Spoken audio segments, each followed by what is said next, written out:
এই স্কিল কোনো বার্সা একাডেমির ফুটবলার কিংবা ব্রাজিলিয়ান কোনো ইয়াংস্টারের নয়। এই যে এক ধরনের স্কিলফুল এবং এক ধরনের ফিটনেসের ফুটবলারদের দেখছেন, তারা বিদেশি কোনো একাডেমির উপর দাঁড়িয়ে নেই। তারা দাঁড়িয়ে আছে বাংলাদেশের ফুটবল মাঠে। বাংলাদেশ ফুটবল ফেডারেশনের আয়োজিত ট্রায়ালে অংশ নিয়েছিল তারা। স্কিল, বডি ফিটনেস আর গেম সেন্সে মাতিয়েছে পুরো ট্রায়াল। সবার আশা এদের মধ্য থেকে বের হয়ে আসবে হামজা চৌধুরী, সমিত সোম কিংবা জামাল ভুঁইয়ার মতো ফুটবলাররা। ট্রায়ালে সবার নজরে ছিল মেসির মতো ড্রিবলার ও নেইমারের মতো স্কিলফুল ফুটবলার। তার স্কিল এবং ড্রিবলিংয়ে মুগ্ধ সবাই। তার নাম ইমান আলম। ইমান আলম ট্রায়ালে বেশ আলো ছড়িয়েছেন। ট্রায়ালে সবচেয়ে কম বয়সী ফুটবলারদের মধ্যে ছিলেন এই ইমান আলম। কিন্তু বয়স কম হলে কি হবে, তার খেলা দেখে বোঝার উপায় নাই যে সে কোনো বয়সভিত্তিক ফুটবলার। তার স্কিলে কুপঘাত হয়েছে প্রতিপক্ষের ডিফেন্ডাররা।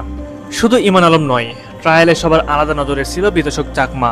বল নিয়ে ড্রিবলিং, অসাধারণ স্কিল আর দুর্দান্ত ফিনিশিং, সব মিলিয়ে পুরো ট্রায়াল জুড়ে যেন সাদা চুলের এই ফুটবলারই ছিল সবার আলাদা নজরে।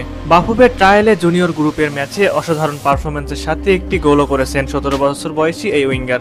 বিতোষক চাকমা বাংলাদেশের নবীন প্রজন্মের একজন সম্ভাবনাময়ী ফুটবলার, যিনি মূলত উইঙ্গার হিসেবে খেলে থাকেন। বাফুফের এই মেগা ট্রায়ালে মিনহাজ চৌধুরী নামের একজন স্ট্রাইকার আলো ছড়িয়েছেন, করেছেন জোড়া গোল।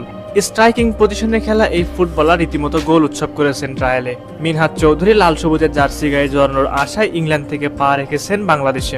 এছাড়াও দুর্দান্ত পারফর্ম করেছেন তোফায়েল তানিম, যমজ ভাই আশিক ও অনিক, ইকরামুল কাশফির হক সহ আরো অনেকে। বাংলাদেশে অনুষ্ঠিত প্রবাসী ফুটবলারদের ট্রায়ালে আসা খেলোয়াড়দের স্কিল দেখে সবাই মুগ্ধ হয়েছে। বিশেষ করে তাদের গতি, কারিগরি এবং ফিটনেসে মুগ্ধ করার মতো ছিল।